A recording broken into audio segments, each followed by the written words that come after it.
Alright, y'all. We about to go ahead and get into this, man. It's probably nasty, bro. I don't know, but hey, here we go, I guess.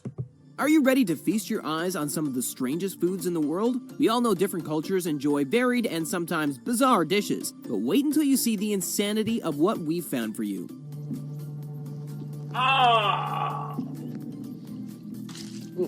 We traverse the globe to bring you today's crazy weird delicacies, from deep-fried spiders in Cambodia to tuna eyeballs in Japan. 1, 2, 3. And that's just a few of the strange foods on today's menu. There's plenty more where that came from. Grab a snack, or maybe rather don't. What is that? Somebody please tell me what is that right there? What is that? That is so nasty, bro. No. No. That's disgusting, bro. Get comfortable and sit tight as we whisk you on a whirlwind adventure around the world to serve you up with some of the craziest foods this planet has to offer. Like and subscribe right now, or you're gonna have bad luck for the next week. Don't risk it. Let's start. Alligator. Alligator meat. Well, I never. Apparently, it's a healthy meat source for humans thanks to its high protein. Are you telling me alligator meat is healthy? You're telling me alligator meat is healthy? No, bro. I'm not eating no alligator meat, bro. It looked like ribs when I just saw it, but no, I'm good. Protein levels. I'm glad I'm a vegan. I don't eat no. Some say it tastes quite mild and is rather firm in texture. In the USA, it can be legally sourced from alligator farms, and you can even buy it in some grocery stores. You wouldn't want to mix that up with fish now, would you? Yikes. Some US companies process the tail of the alligator and market it that way, and it's even made into pet food. Now, that's strange, right? Imagine feeding your dog alligator meat. No, thank you. Sure, it has a hefty amount of nutrients, but it's still alligator. I don't think I could stomach it. Could you? No. Tarantula spiders in Cambodia. What? If you're afraid of spiders, look away, because up next is some fried tarantulas. Yep, back in the day in Cambodia, during the Khmer Empire, people didn't have much choice when food was scarce. But what's their excuse now? Apparently, they have no excuse. They actually enjoy it. Spider... Who the heck eats spiders, bro? Who eats spiders? I couldn't eat no spiders, bro. They put tarantulas in butter, bro. In Cambodian town. Tarantulas, bro. Spiders. Eating is quite the thing in Cambodia, both locally and in the tourist market. That's nasty. In soup. Look at that. It's in soup. In the Cambodian town of Skun, fried spiders are the talk of the town. It's the must-try specialty of the area. I don't know about that, folks. These spiders are bred in holes in the ground near Skun, and some are foraged in nearby forests. And then they're fried up with some sugar, salt, MSG, and crushed garlic. Some people who have been able to stomach say it tastes like a cross between a chicken and a codfish. Wait until you hear about the abdomen. Inside there's a brown paste of organs, perhaps some eggs and excrement. Yep, I've heard enough. Shirako in Japan. Shirako, bro? Who watches Shirako? I mean, not to watch. Who eats Shirako, bro? Guys, this has got to be the strangest dish in the world. Shirako, aka fish semen. Yep, I'm not joking. This white paste may look like mayonnaise, but do not be deceived. You've been wrong. In Japan, they serve it on top of rice or fry it in a tempura batter. Word on the street is that it has a rich texture and a sea-like taste. Yeah, I'm sure it does. But I'll never be trying it. Sure, we eat fish eggs, so why not fish semen, right? It's often referred to as fish milt, and in Sicily, tuna milt is fairly common. Bro.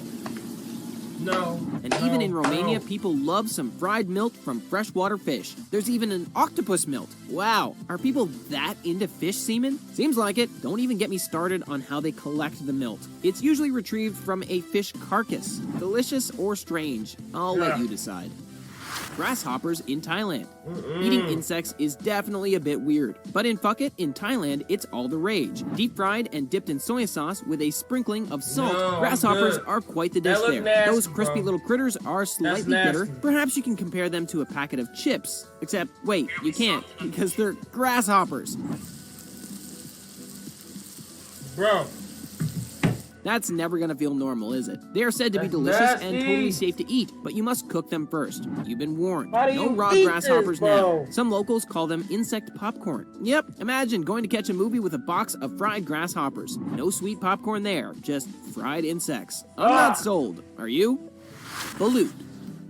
Balut. What's a balut, I hear you ask? To put it simply, it's a fertilized bird egg, usually a duck egg that's incubated for up to 21 days and then boiled or That's steamed. nasty. It's a typical street food delicacy in the Philippines and can Nasty. even be bought in stores and malls.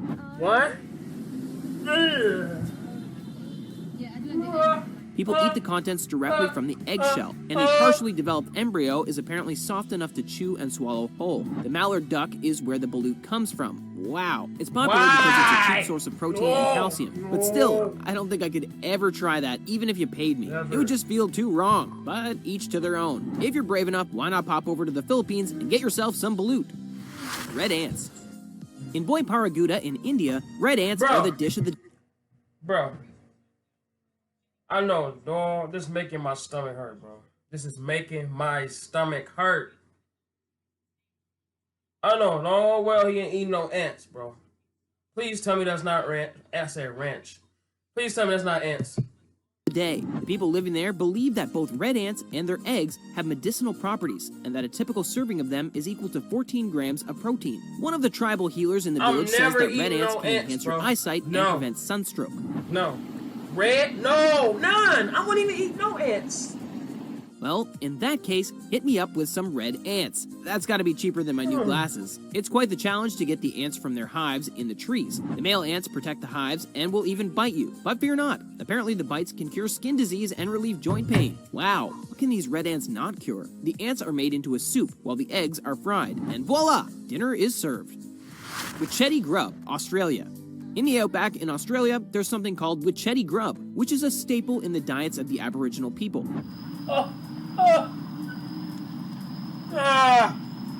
Brace yourself now, because Whitty Grub is in fact the white larva of a moth. The moths eat the root of Whitty bush, so that's where the delicacy gets its name from. It's one of the most important insect foods out in the desert because it contains so much protein. Crikey, those are some brave people eating these grubs. It's said to taste like almonds, but I highly doubt that. The thought of one of those wriggling around in my mouth gives me the heebie-jeebies. But if it's a matter of survival, you can't go wrong with that dose of protein now, can you? Needs must and all that. Tuna eyeballs, Japan. Squelch, squelch. Ever had a tuna eyeball? In Japan, you're more likely to catch a glimpse of an eyeball than a California roll if you venture through one of the fish markets or grocery stores. Japanese chefs serve up tuna eyeballs as a bar snack, or a little appetizer before your main. Braised lightly in some soy sauce or sautéed with ginger and sesame oil, people can't get enough. Chewy and gelatinous, with a rather bland taste is how they best describe it. I don't know about you. How do you eat an eyeball, bro? How do you eat an eyeball? Please tell me that.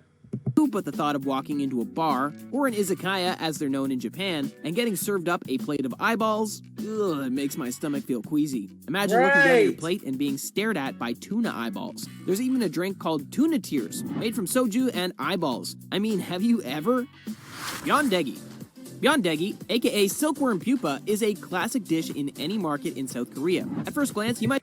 Bro, that look like pecans. No, they look like pecans, bro. Be deceived because it looks like coffee beans, but don't let that fool you. Eggy is a very popular snack and has a fishy, nutty taste. On the outside, it's crunchy, but the inside is soft and gooey. You're either gonna love it or hate it. It's an acquired taste for sure, but with a bit of salt or sugar, it might become a bit more palatable. It became popular during wartime thanks to its protein value and how available it was. I guess some things just stick generations later, and it's still found all around the city. But a little bird tells me that it's more a fave among the older generations. Nasty, kids these days just don't have the guts to try these weird foods. I'm with the kids on that. Bird's nest soup. For this one, you better get saving, because bird's nest soup ain't cheap. For more than 400 years, this Chinese delicacy has been leaving a dent in people's wallets. The caviar of the East, as it's often called, is the nest of a swiftlet bird.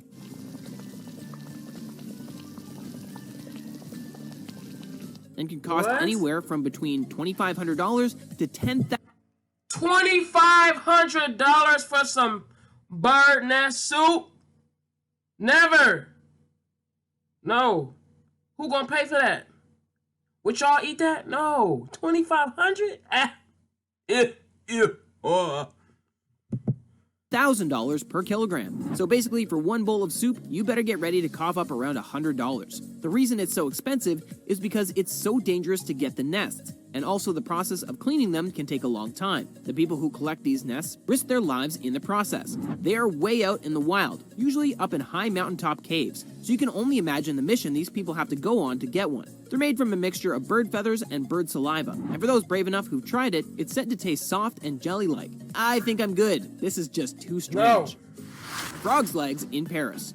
This one I might be able to handle. Frog's legs are a specialty of France, along with snails, of course. A cross between That's chicken nasty. and fish with a rather interesting Who eats taste. fried? I said fried. Fried frog legs, bro. Take a bite. Chewy. Legend has it that it was back in the 12th century that some sneaky monks started eating frogs' legs, claiming that they were fish, so that they could eat them on top of their no-meat diet. After that, it just took off. The monks set a trend, and pretty soon, everyone was munching on frogs' legs. Even today, in the eastern part of France, frogs' legs are still popular, and it's estimated that up to 160 million frog legs are consumed a year. That's a lot of frogs! Wow. But where do they come from? Well, most of them are caught in the dead of night in swamps in Indonesia. Of course, they were found more locally back in the day, but the authorities soon put a ban on frog hunting and farming in the 1980s. So now they're all imported. There's even a frog festival every April in the town of Vittel, where locals gather to eat tons of the stuff. Crazy. Southern fried rattlesnake. As if things couldn't get any more strange. Allow me to introduce you to southern fried rattlesnake. Breaded, fried, and served with cactus fries. Rattlesnake is on the menu down in the southwest of the USA. And don't ask me why, because apparently it's bland and hard to chew with lots of little bones. Doesn't sound like fun to me, and yet people still eat it. Okay. My stomach hurt. You a little insane here? It's pretty much a cross between frog legs and turtle, being a white tender meat. And due to the rattlesnake's long backbone, it's full of tiny rib bones. Some even say it tastes like popcorn chicken, but I beg to differ. You won't catch me eating a fried snake anytime soon. That just takes strange to a whole other level, doesn't it? So what do you think? Are you brave enough to try any of these strange foods from today? I'm not gonna lie, I've definitely lost. I'm not brave enough to eat none of that, bro. To a lot of y'all, to you all, if y'all eat some of that, look at that, bro. No, bro. I can't eat none of that. I wouldn't even eat none of this. It was making my head hurt, bro. And my stomach was getting, like, feeling weaky. You know what I'm saying? No, I couldn't eat that. I don't know about y'all, but that won't be me eating that type of foods, bro. Not happening. That's not happening, bro. I can't do it. I don't know about y'all, but no, not for me. If y'all enjoyed this video, bro, get this video to 20 likes. I'll do a part 2 to something else, reaction to it. Man, y'all gotta comment below and tell me what y'all want me to react to. Comment down below and tell me what y'all want me to react to, alright? With that being said, let's get it.